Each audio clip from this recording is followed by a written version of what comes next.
Ladies and gentlemen, and now, the greatest reviewman of all time, to review the new Sia album, 1,000 Forms of Fear, it's Two Candidate Santano! Thank you. Thank you. Thank you. Oh yeah! Thank you. Oh yeah!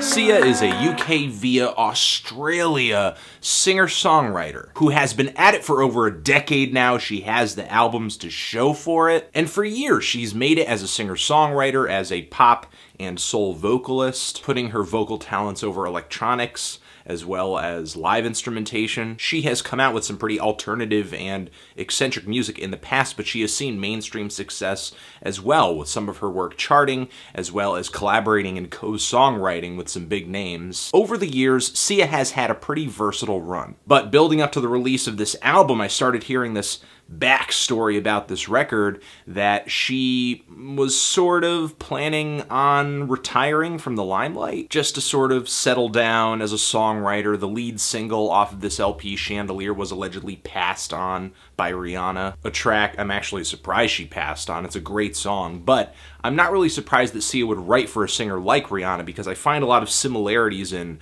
their low end and the mid-range of their vocal ranges. Sometimes it's her inflection, sometimes it's just the tone of her voice. Sia seems very in tune with Rihanna's singing style. But hitting it big a few years ago on a huge single with David Guetta, along with maybe not selling enough of her songs, I don't know.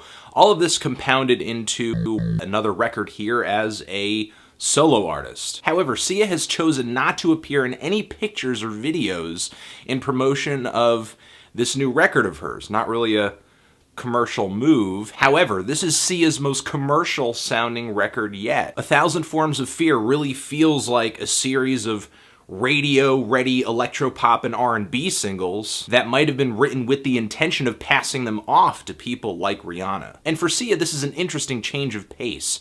Her past records, which she's worked on with Greg Kurstin, are not nearly as conventional. Vocally, to me, she is not coming off as eccentric as she has in the past, and there are some instrumentals on this LP that are disappointingly formulaic. Turns out Sia is relying mostly on her songwriting chops on this record, which she has a lot of. She can pen a catchy chorus. She has a stellar voice. Her singing is unbelievably powerful, emotive, on point, yet there are some very human imperfections to when she's reaching in her upper register, when she's yelling or straining. That just brings a lot of beauty to the table, brings a lot of grit, conviction, heart, especially as the intensity in her singing escalates on the bridge of songs like Chandelier. Not only that, but in the lyrics of these songs, there's a lot of pain and personal turmoil going on. The song Chandelier, I believe, addresses alcoholism. I think I also see a bit of reference toward abusing pills or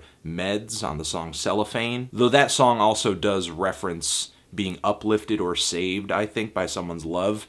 There's also a song on here about being a hostage to someone's love. Fair Game, where we see Sia having the upper hand in the game of love. Big Girls Cry.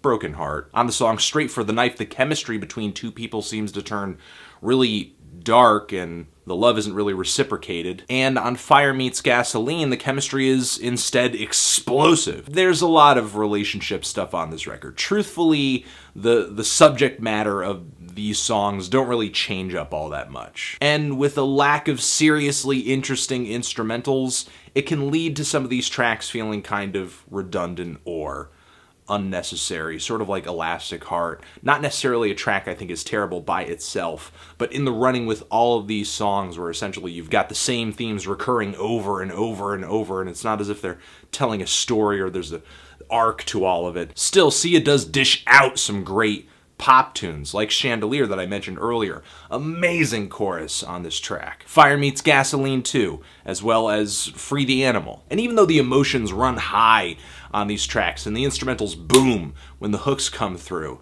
There is maybe a little too much melodic similarity between a lot of these more hard-hitting, radio-friendly tracks. However, Sia and Greg Kurstin make sure to work in some weird, quirky characteristics that break these songs up, sort of like the very manic, noisy piano solo on Fire Meets Gasoline, or the very skippy, glitchy vocal edits that I love on the song Free the Animal. However, there are spots where Sia does break away from this sound a little bit, like on Hostage, which instrumentally feels like a really quirky piece of pop rock. Or the song Fair Game, which is a toned-down little piano ballad that reminds me quite a bit of Regina Spektor. If there's anything that consistently pleases me on these tracks, though, it is Sia's voice. Like on the song Eye of the Needle, where she brings forth some of the most powerful vocalizations on the entire record. And Straight for the Knife, another moment on this record that is more subtle, Sia's vocal delivery on this track is just really heartbreaking. Really, a majority of the shine on this LP comes from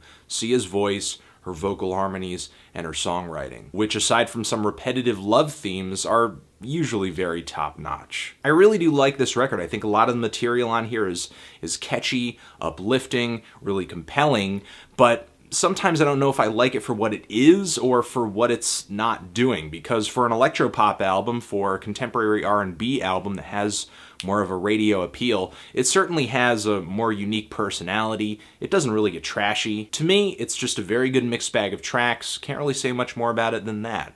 I'm feeling a strong 6 to a light 7 on this thing. Transition, if you've given this LP a listen, what did you think of it? Did you love it? Did you hate it? Why? What do you think I should review next? And that's it. Anthony Fantano. See ya forever.